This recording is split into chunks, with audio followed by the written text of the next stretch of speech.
My phone vibrated at 2:14 a.m. Security camera notification. Living room. Motion detected. That was strange. I live alone. I opened the clip. The living room was empty. For a moment. Then someone walked into frame. Slow, deliberate, and stopped in front of the camera, facing it, staring directly into the lens. Same jacket, same scar above my eyebrow.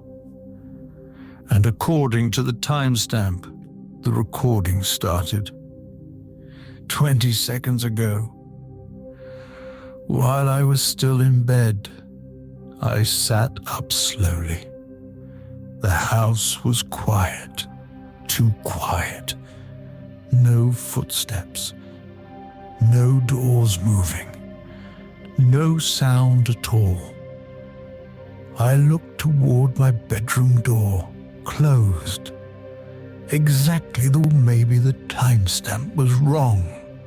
Maybe. I opened the clip again. This time I watched the whole thing. The man stepped into the living room, walked toward the couch, then stopped. He looked directly into the camera and smiled. Not a big smile, just enough to show he knew something. Something I didn't. Then the video ended. I checked the camera app. The live feed loaded. The living room appeared on my screen. Dark, empty. No one there. I almost laughed. Just a glitch. A weird coincidence. But when I was about to lock my phone, another notification appeared. Motion detected. Living room camera. My heart dropped. I opened the feed again. The room was still empty, and I noticed something I missed before. The front door. It was open, just a few inches. I was sure I locked it before going to sleep. I always do. I stared at the screen, waiting. Nothing moved, but something felt wrong, like the house was holding its breath. Then I heard it. From downstairs, a faint sound. Footsteps, slow, heavy. Walking across the floor. But the live feed still showed nothing. Just an empty room. I whispered to myself, "Someone's inside." I grabbed the baseball bat next to my bed, walked toward the bedroom door. Every step felt louder than it should. The floor creaked. My hand reached the doorknob. I stopped. Because my phone vibrated again. Another camera notification. But this time, it wasn't the living room. It was the hallway camera. Right outside my bedroom. My hand started shaking. Slowly, I opened the clip. The hallway camera turned on. The footage showed the hallway. Dark, silent. And then someone walked toward my bedroom door. Same height, same jacket, same face. Me. He stopped right in front of my door and leaned closer to the camera. Close enough that I could see his eyes. Then he whispered something. The camera had no sound, but I could read his lips. My stomach twisted. Because at that exact moment, someone knocked on my bedroom door. 3 slow knocks. I froze. My brain was screaming at me not to move. But the knocking came again. Soft.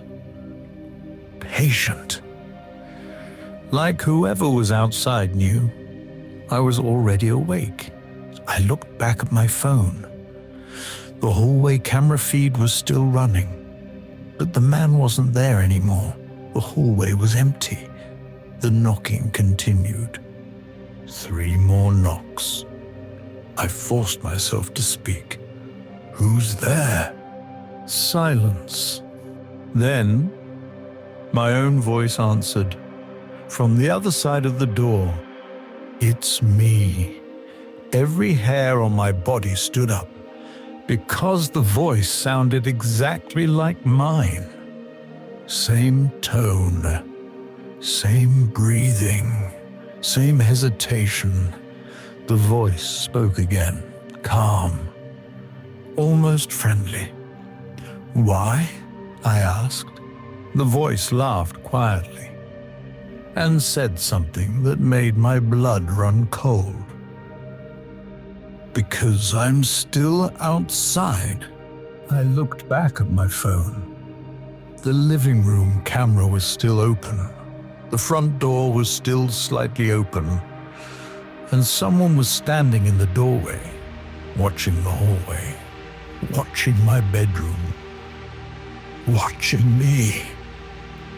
The man slowly raised his head and looked straight into the camera, right into the lens, and smiled. The knocking on the door stopped. The hallway outside went silent, too silent. Then my phone vibrated one last time. Another notification. But this time it wasn't a camera alert. It was a new recording from the bedroom camera. I stared at the screen, confused, because I didn't even remember installing one. I opened the clip. The camera angle was pointed toward my bed, toward the door, toward me, standing there, holding the bat. But there was something else in the frame. Behind me, standing in the corner of the room, watching, smiling. I slowly turned around, and the video ended. If this story stayed in your head, if it made you check your cameras or glance at your bedroom door, then you already know why this channel exists. Because some nightmares don't stay in dreams, they wait in recordings you were never meant to see. So before the next one finds you, subscribe to Noxmare, because the next story might start with a sound in your own house. And when that happens, you won't be watching anymore. You'll be part of it. Good night, or is it?